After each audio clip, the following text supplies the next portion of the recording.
votación a partir de este momento. Por favor, don Manuel Barría Paredes, necesito que me indique su nombre completo y RUT e inicie su exposición. Bien, muy buenos días. Mi nombre es Manuel Alejandro Barría Paredes. Mi RUT es 9954381-7. Y el día de hoy quiero hacer una exposición breve frente a algunas vinculaciones que se pueden dar en el campo en el cual yo me desarrollo, que es en el área del derecho, y especialmente en el área del derecho civil, y fundamentalmente lo que dice relación con el derecho hereditario y la Constitución.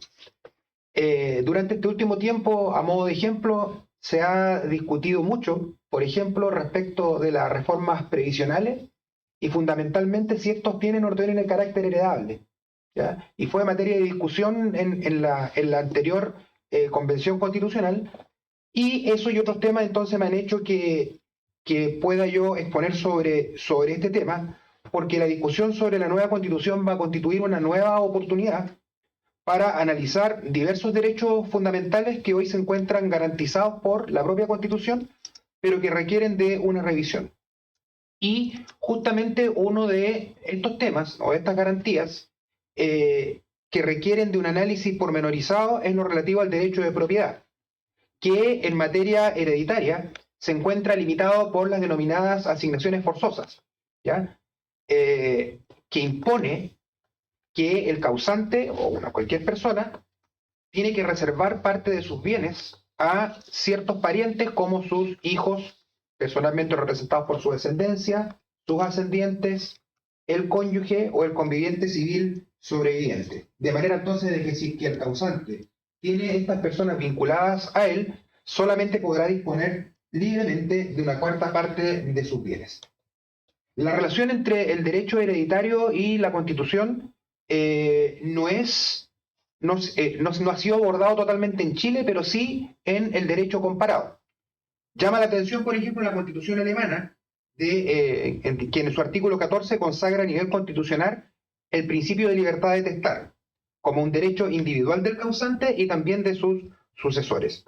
No obstante aquello, el propio Código Civil alemán ha establecido una reserva de sus bienes a favor de los descendientes, del padre, del cónyuge e incluso de la pareja del causante, que ha sido declarada constitucional por el Tribunal Constitucional alemán, fundándose justamente esta restricción en la protección del matrimonio y de la familia. La Constitución española del año 1978, en el artículo 33, también reconoce el derecho de propiedad, pero también reconoce el derecho de herencia, con lo que también se le da protección constitucional a los herederos del causante.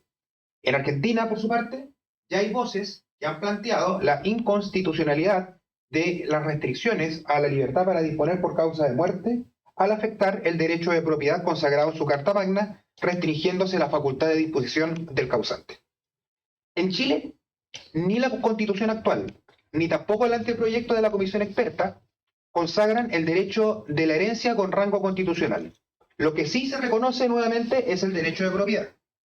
El tenor de la norma es bien común tanto en la Constitución actual como en el anteproyecto, en el cual se indica que la Constitución asegura a todas las personas el derecho de propiedad en sus diversas especies sobre toda clase de bienes corporales o incorporales, derecho que también se encuentra protegido a través de diversos tratados internacionales ratificados por Chile y que se encuentran vigentes en virtud de lo que dispone actualmente el artículo 5º, inciso 2 de la Constitución, y que tienen rango constitucional, como la Convención Americana de Derechos Humanos y la Declaración Universal de los Derechos Humanos. ¿Ya? El anteproyecto de la Comisión Experta establece esta misma regla en su artículo 16, número 33. Por ello, entonces, que se podría estudiar una posible tensión entre el sistema restrictivo de asignaciones forzosas en materia hereditaria y la libertad de disposición que se encuentra contenido tanto en el Código Civil como también como garantía en la propia Constitución recién reseñada. Y si bien nadie puede ser privado del dominio o de alguna de las facultades que derivan de él, sino en virtud de expropiación, lo cierto es que la propia Constitución permite establecer limitaciones a la propiedad como a alguna de sus facultades, siempre y cuando deriven de su función social. Y el establecimiento de las asignaciones forzosas, consecuencialmente, no alcanzan a privar de la facultad de disposición, sino que solamente establecen una restricción a ella, por cuanto el causante no está totalmente privado de disponer de sus bienes, sino que solamente puede disponer libremente de una cuarta parte, pero reservando los otros bienes a las personas a las cuales hicimos referencia.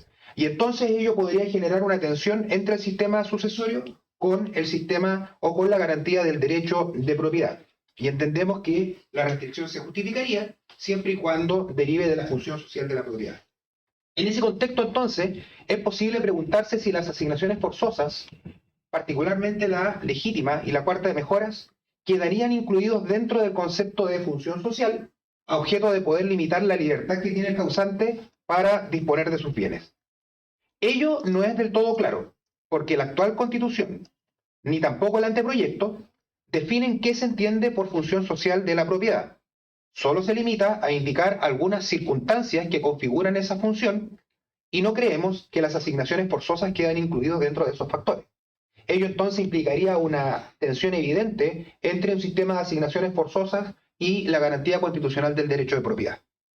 Sin embargo, al parecer, la justificación de estas restricciones a la libertad de disposición no necesariamente la vamos a encontrar recurriendo al concepto de función social de la propiedad para justificar a las asignaciones forzosas como una limitación a la libertad de disposición, sino que podría justificarse esta limitación fundado en la protección de la familia o de las familias, como también se ha indicado, que se establece en el artículo 1 de la Constitución y reiterado en el artículo 3 del anteproyecto, que establece que la familia es el núcleo fundamental de la sociedad. Y por lo tanto, en consideración a la familia constitucionalmente protegida con el objeto de garantizarle derechos a los integrantes de la familia, se podría justificar una restricción a la libertad de disposición que tiene el causante a través de testamento. Sin embargo, partiendo de la base de que uno pudiese justificar el sistema de asignaciones forzosas en Chile, fundado en la protección de la familia, ¿ya?, es necesario también analizar el contexto social en el cual nos encontramos. En Chile, la esperanza de vida era de 23,6 años para las mujeres y 23,5 años para los varones a inicios del siglo XX, o sea, en el año 1900.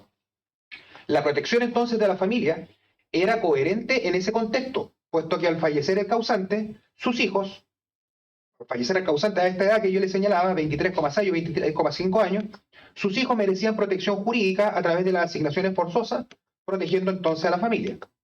Pero actualmente, la esperanza de vida se ha extendido a los 82,1 años para las mujeres y 77,3 en el caso de los varones, según los datos que nos ha entregado el Instituto Nacional de Estadística. En ese contexto, los hijos del causante como integrantes de la familia requieren de la protección sucesoria cuando ellos mismos, a la época del fallecimiento del causante, seguramente tienen su propio patrimonio formado, lo que entendemos entonces al menos requiere de una revisión del fundamento de la existencia de estas limitaciones de la libertad de disposición de los bienes del causante fundado en la protección de la familia. Por ello nosotros distinguimos entre el reconocimiento constitucional de la familia y la protección constitucional de la familia, la cual entendemos nosotros que debe alcanzar a aquellos que no pueden valerse por sí mismos, como son los hijos menores. Y tratándose de hijos mayores, también entendemos nosotros que pudiesen tener alguna protección, siempre y cuando sufran de alguna discapacidad que le impidan ya valerse por sí mismos durante toda su vida. Por eso es que en el derecho comparado existen diversas protecciones a estas personas discapacitadas a través, por ejemplo, de las Family Provision en el caso del Common Law o de los herederos especialmente protegidos en el caso del derecho cubano. Y de esa forma entonces justificar un sistema de restricción a la libertad de disposición, pero protegiendo únicamente a los integrantes de la familia que así lo requieran.